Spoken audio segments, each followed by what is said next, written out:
92% of our international trade is through shipping, and therefore that's the lifeblood of our economy. When I see a ship coming in, obviously, me being a finance person, I see money, but it's much more than money. The ship itself, when it comes in, it's emitting gases. The heat that is supposed to go outside the atmosphere is now being retained. Why? The greenhouse gases are retaining it. And that is why you are seeing the temperatures are rising. From the household, from your own compound, what are you doing to address this climate change?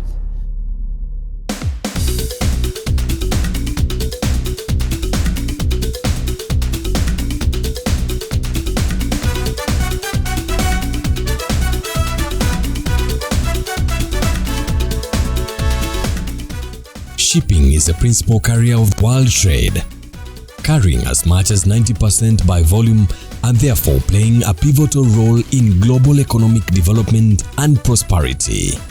However, greenhouse gas emissions from the maritime industry are increasing at a fast rate.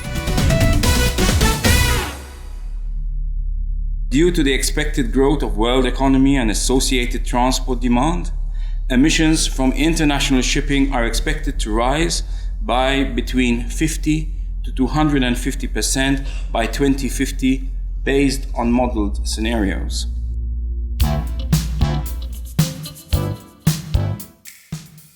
The International Maritime Organization (IMO), a specialized UN agency, has set out global targets as part of reduction of marine pollution and climate change mitigation.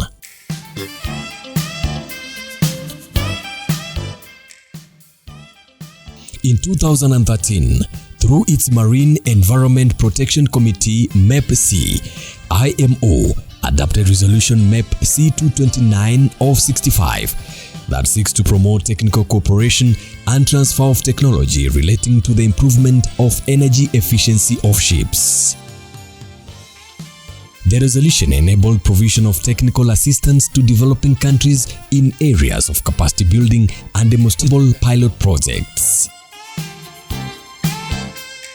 This year, with the financial support from the European Union and technical assistance from IMO, 4 mttcs are being officially launched, one in each of the following regions: Caribbean, Africa, Pacific, and Asia.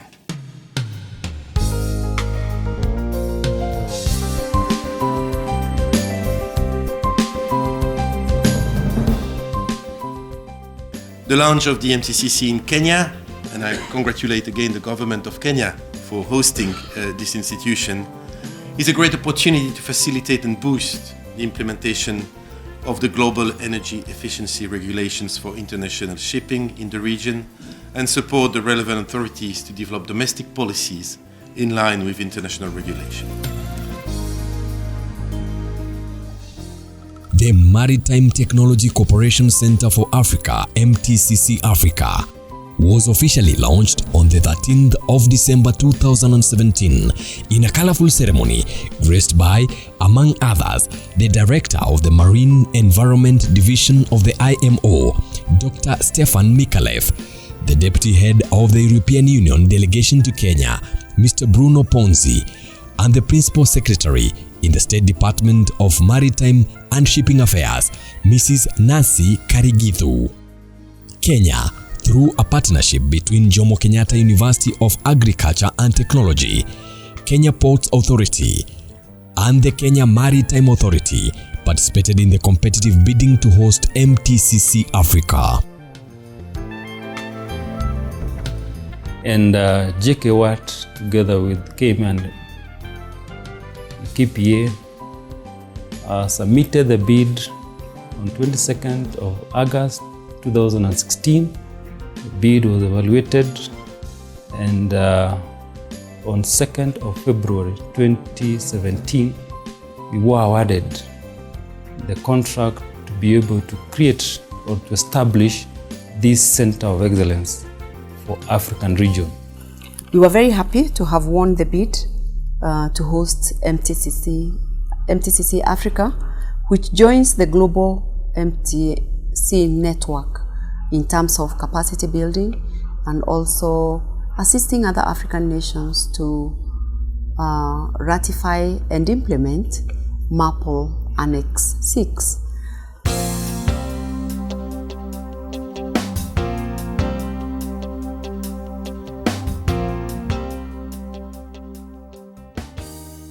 Stationed at the Jomo Kenyatta University of Agriculture and Technology, Mombasa campus, MTCC Africa is now fully operational with secretariat and staff. MTCC Africa is part of that vision that the European Union has with its partner to do things differently so that climate change becomes not a challenge but an opportunity to develop new technologies, new ways of being and new ways of making development sustainable and inclusive. We believe that the establishment of this center in Africa, together with the other 4 technology centers in Asia, Pacific, Latin America and Caribbean, have an important role to play for building capacity for climate mitigation in the maritime shipping industry. MTCC Africa will focus on the following mandates, which will be carried out by greenhouse gas and energy efficiency experts. Raising awareness about policies, strategies, and measures for reduction of gas and other emissions from the maritime transport sector. Improve compliance with existing and future regulations by working with maritime administrations, port authorities, and related stakeholders. Collect data and report on ships' fuel consumption to improve understanding of operational efficiencies and feedback into the regulatory process. Promote uptake of low-carbon technologies and operations in maritime transport. Like the other 4 MTCCs, MTCC Africa has 6 main functions. These include capacity building and training, technology needs and market barrier analysis, networking among MTCCs, facilitate data collection and technology demo projects, assisting policy and institutional strengthening, catalyzing technology cooperation and partnerships. So far, we've managed to roll out and deliver 2 key workshops that were part of the program in setting up the MTCC. The first one being the national workshop. This was held in June and managed to bring together all the key institutions within Kenya that have components of mitigation of marine pollution and greenhouse gas emissions from shipping. The next workshop we held was the regional workshop that then brought together the countries within the region who were affected by and who the MTCC Africa is working with. All of us here, and starting with MTCC Africa, we have to make our continent move so that now we follow the footsteps of the European countries and the footsteps that IMO is taking us to that direction so that we make Africa green. There are obviously some good takeaways for us. We want to really applaud the Kenyan people, the Kenyan authority for the boldness, the courage to organize this first regional meeting. Au vu de cela, ce n'est pas seulement les pétroliers qui sont concernés, mais tout navire qui passe dans nos eaux sont des potentiels pollueurs. Donc cette annexe est vraiment importante et à notre retour, nous mettrons des choses en place pour permettre à nos différents acteurs du secteur privé et public d'être imprégnés et de prendre connaissance de cette annexe qui est véritablement important pour tout un chacun. As one of the delivery initiatives or one of the key adopted strategies was to have focal points, because working from Kenya, we need then to collaborate or to create a network of collaborating countries. What we've done is divide the continent into key areas, that is the south, the north, the island states, and West African states. And in each of those countries, we've identified country focal points who are going to be sort of spearheading the initiatives of MTCC Africa for their region. MTCC Africa has committed to deliver on 2 pilot projects. The first one is on the uptake of low carbon technologies. And as a center, we would want to demonstrate this using onshore supply of electricity to ships. This is going to be undertaken along Berth 16, and this is because Berth 16 is ready to receive such a project. The civil works have been done, so the ducts to facilitate the implementation of the shore power facility are ready.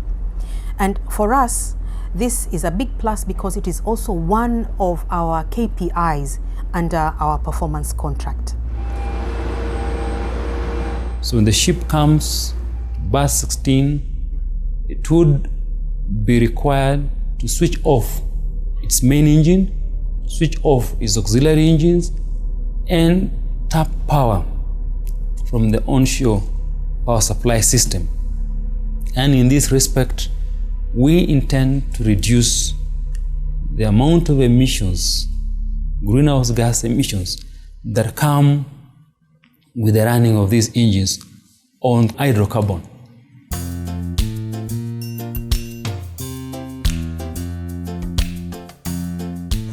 The power supply currently at port is at 132 kV. So we tap at the highest, at a very high level in the national grid. And this makes this power supply to the port stable with a few fluctuations. And we have enough capacity which we can use to supply part of it to the vessels and the rest to the port. So we are certain that as far as the capacity is concerned, we are able to supply the vessels with onshore power.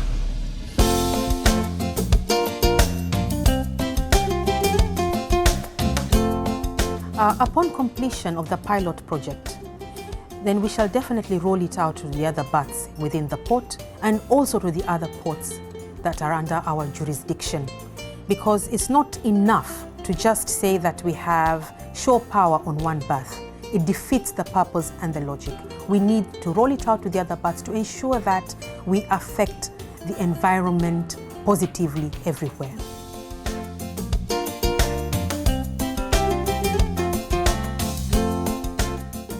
The second pilot project is on data collection and reporting.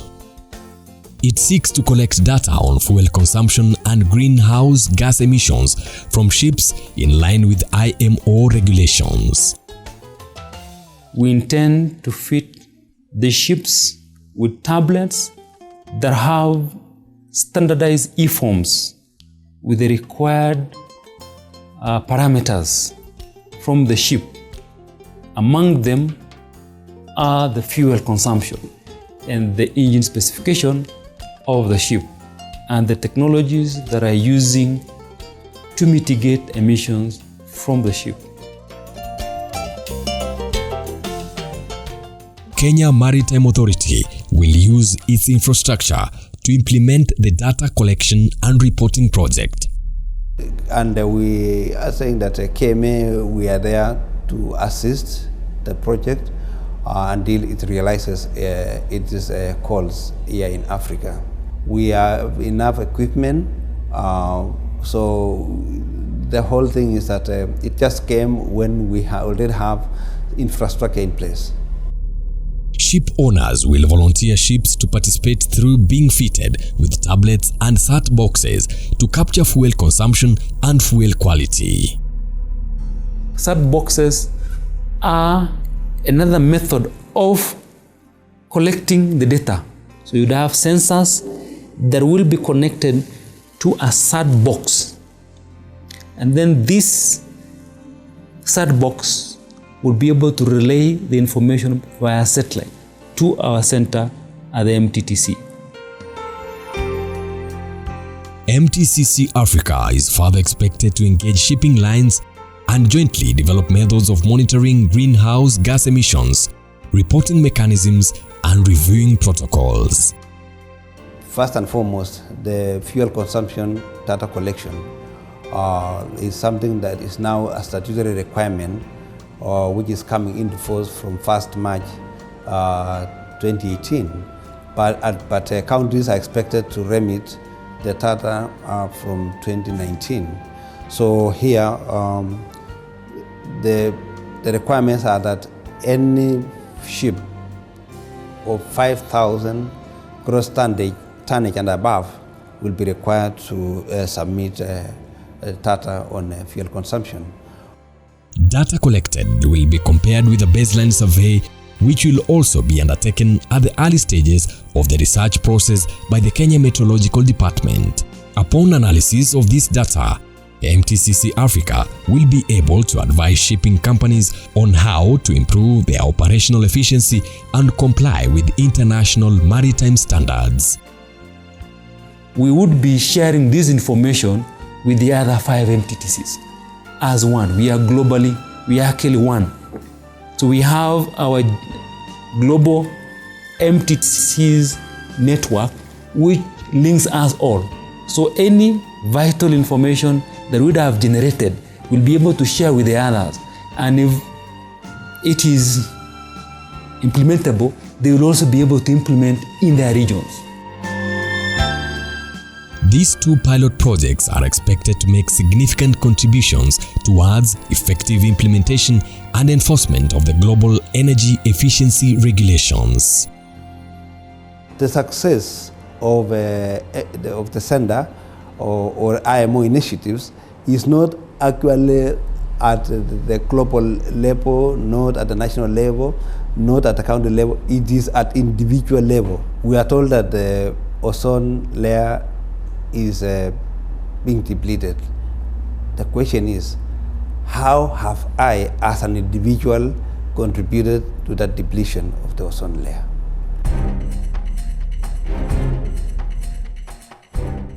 The inauguration of mttc Africa is the beginning of an African journey towards mitigating harmful effects of climate change through emissions from ships.